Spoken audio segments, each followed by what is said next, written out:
All right, my friends, welcome back to Anti-War Radio. I'm Scott Horton for antiwar.com and Chaos Radio 95.9 in Austin, Texas. That was William Norman Grigg.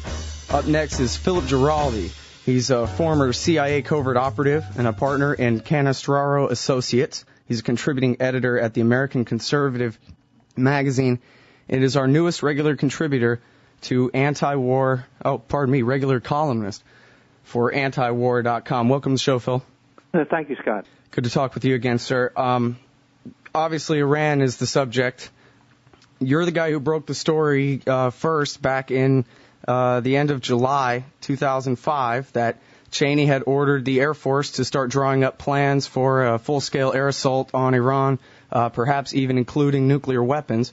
And I know you've been keeping track of this story. There's so much in the news lately that would lead one to think that perhaps there's a war imminent. And yet, on the other hand, I feel like the boy who cried wolf because I've been trying to stop the war against Iran that hasn't happened yet for a couple of years now. What do you think's going on? The Russians are saying they think it'll be by the end of this week.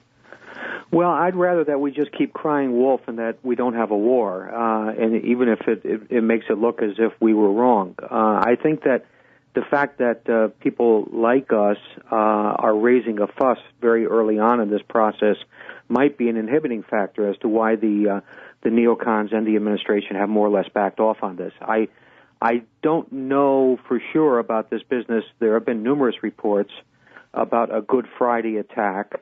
The Russians are claiming that they have information suggesting this.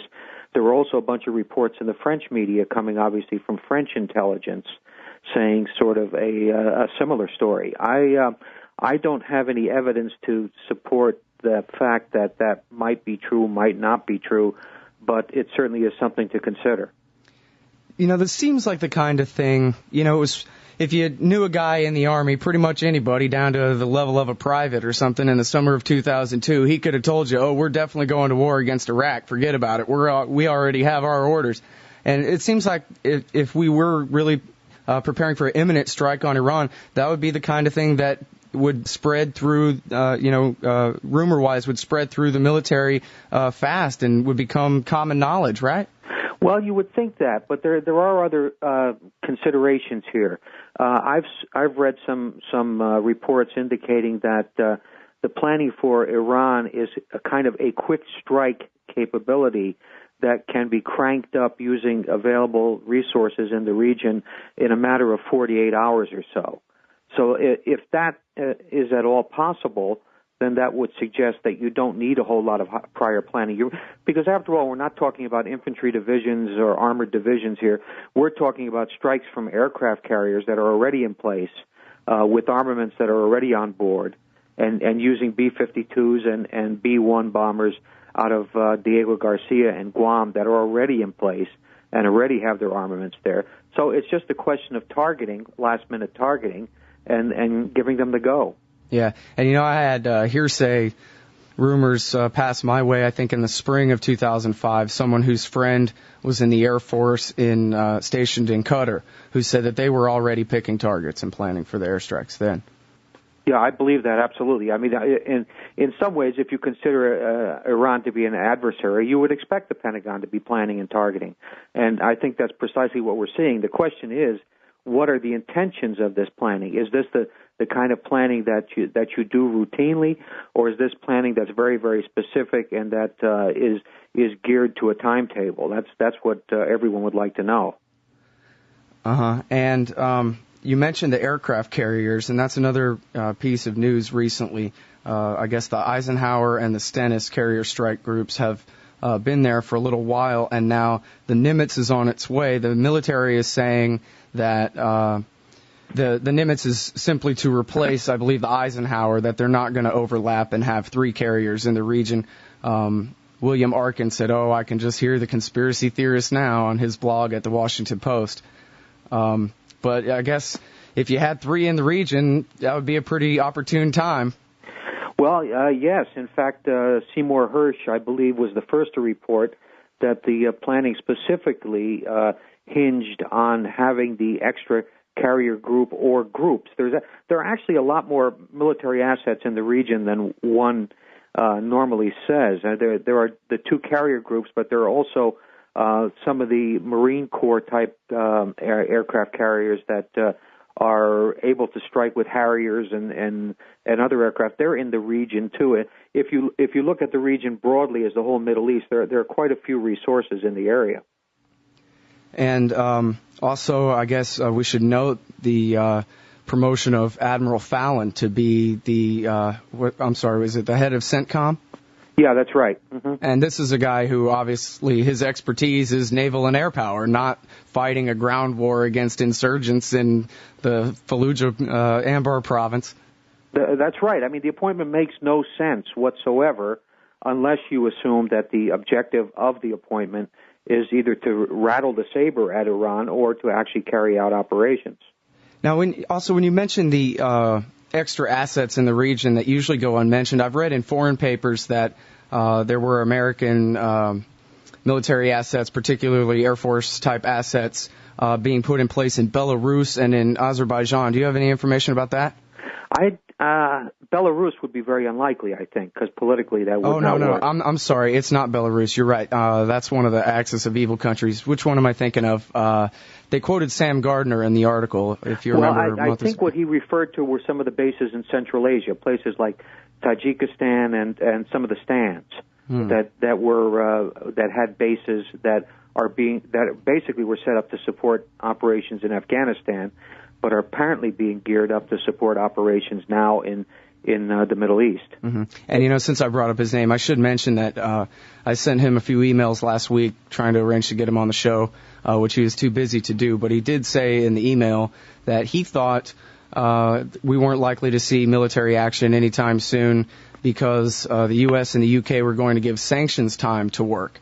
But, I think you've told me before you believe that Iran's nuclear program is simply a red herring anyway, and I know that Scott Ritter has told me that if they did completely stop enriching uranium, then we would just change the accusation to, you're enriching it somewhere we don't know about or whatever, that the policy's regime change and the nuclear program is kind of besides the point anyway. So I wonder where you come down on that. No, I agree with you on that. Basically, I think a lot of this is pretext. The intelligence agencies have all agreed that Iran is a long, long way from having nuclear weapons, if it will ever have them. And all of this is an adoption, basically, of an Israeli analysis, which suggests that if Iran is doing anything, then it's basically a nuclear threat. And that's kind of the elastic principle, I think, that we're observing, too, in this, that we assume Iran has a nuclear program that's hidden, even though we have no proof of it, and that's enough for us to make the case. And, I guess I'm just so far outside of the common zeitgeist or whatever. Not only do I read Gordon Prather every week, I edit his articles every week. And so I know this story. And yet I meet people and I hear from people in the general public who have successfully been led to believe that Iran will have a nuclear weapon any day now. They have, no doubt the capability to deliver it right to Israel and wipe out every Israeli, and that they must be stopped. I believe the propaganda has worked, Phil. Well, it certainly has. I mean, the whole point is we're hearing just one side of the argument here, just like we're hearing basically one side of the argument on what happened to those 15 British sailors and Marines, where they actually were. We have some very reputable senior British diplomats who are highly experienced in water boundary issues and everything, who are saying that the British forces were very much in Iranian waters. So, these are the same stories that are being spun constantly. The neocons and the people in the media who support them learned how to do this vis-a-vis Iraq, and they're using the same formula. You would think that it's a bit of a discredited formula now, but it appears to work. And, the thing is, too, about the sailors, no matter where they were, which, I tend to agree with you. And, in fact, we're running on antiwar.com today. One of the viewpoints is, I'm sorry, I forget the gentleman's name, but I believe the former ambassador you're referring to, called How I Know That the British Map of what happened and where is fake. And I'd buy that. But regardless of all that, this happened just a few years ago where the Iranians captured some British sailors, and they sent the diplomats over, and they worked it out. This is no casus belli. You can't have a war over a couple of soldiers on the other side of the line. Send the guy in the pinstripe suit to go shake a hand and make a deal. Yeah, well, I agree with you absolutely, but obviously the United States has the command, CENTCOM has said that the United States soldiers in a similar situation would have been ordered to resist, and that would have, of course, created a situation that the administration could exploit. The British response, as far as I'm concerned, was the correct one. They were carrying out basically police actions in that they were looking for stolen cars that were being smuggled in and that sort of thing.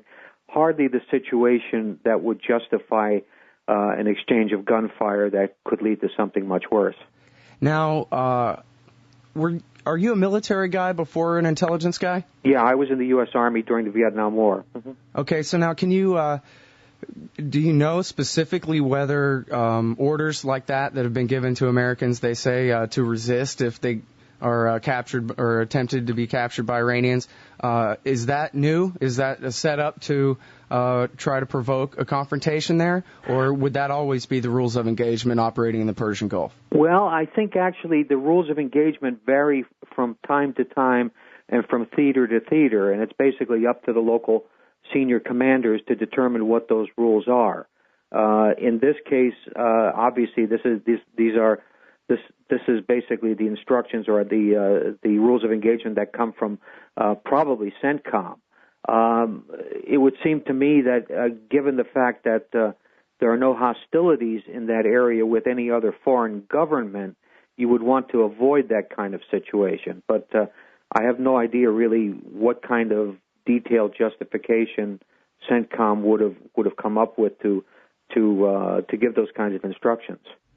And this is something that's been widely predicted really for over a couple of years now, that there would be some sort of Gulf of Tonkin type incident that would happen that would serve as a pretext for war. I know you wrote that not a few weeks ago. Yeah, I'm afraid that I'm afraid that this administration has proven that they're not to be trusted, and given that standard, which is admittedly very low, I would not be surprised to see a situation contrived in some way or another to start a war against Iran, if that indeed is the White House intention.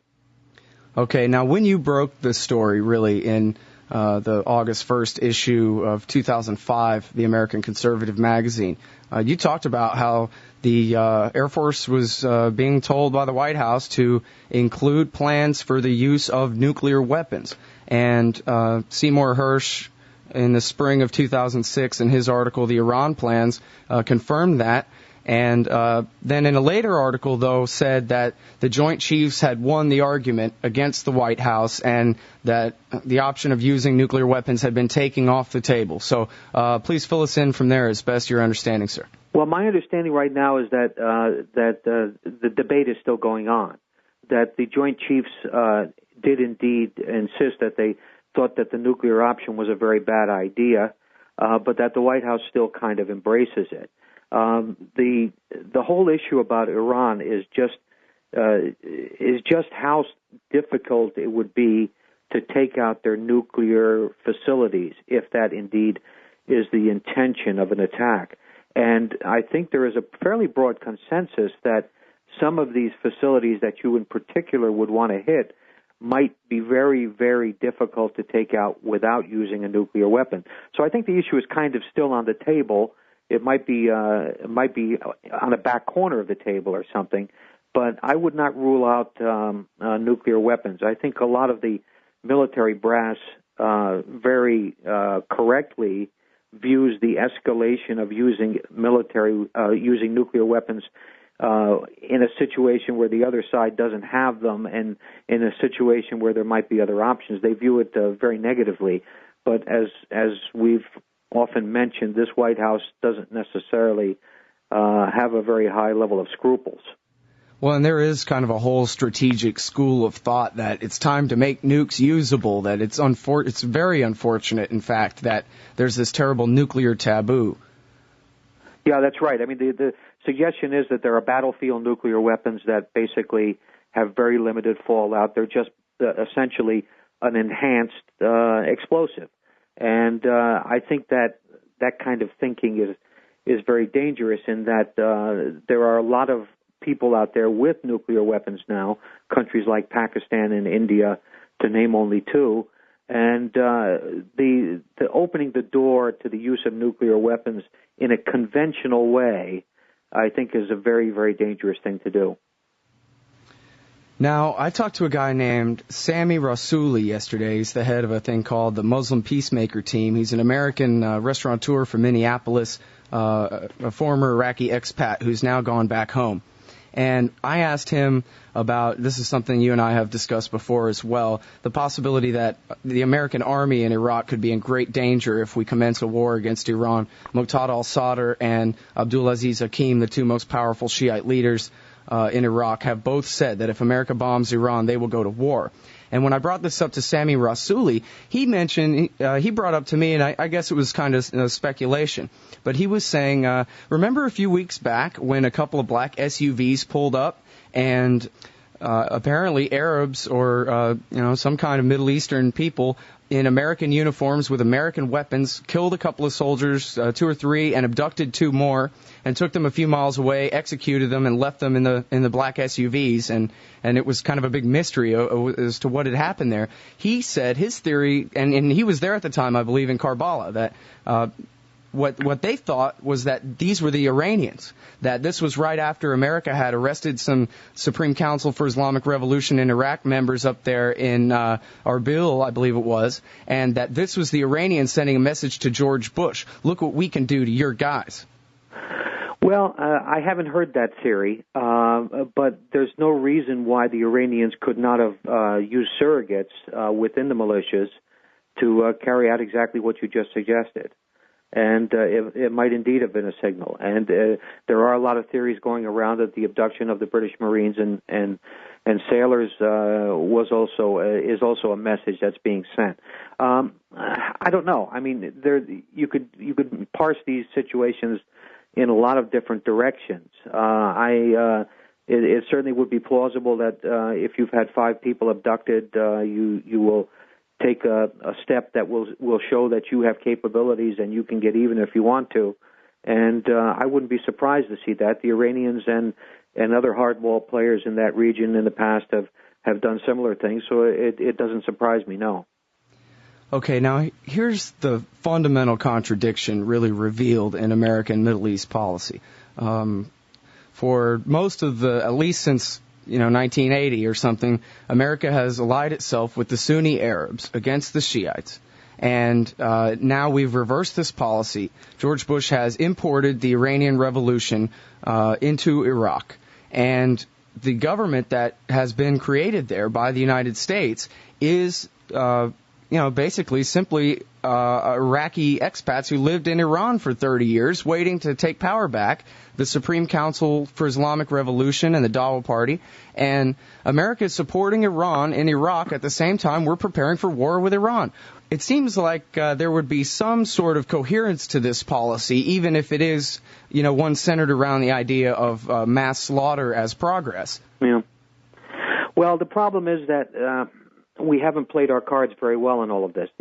As you correctly point out, the major thrust of American policy has been to create a coalition of what are described as moderate Sunnis, although of course they're really not, to oppose Iran's ambitions. But the realpolitik in Iraq has dictated that we basically have to deal with the Shiites because the Shiites control the situation. So there's like a schizophrenia operating here. Our friends, the Saudis, who are, of course, major players in all this, are also meddling in the entire region. They're arming Sunnis inside Iraq. They're arming Sunnis inside Syria, dissidents. They're meddling also in Lebanon.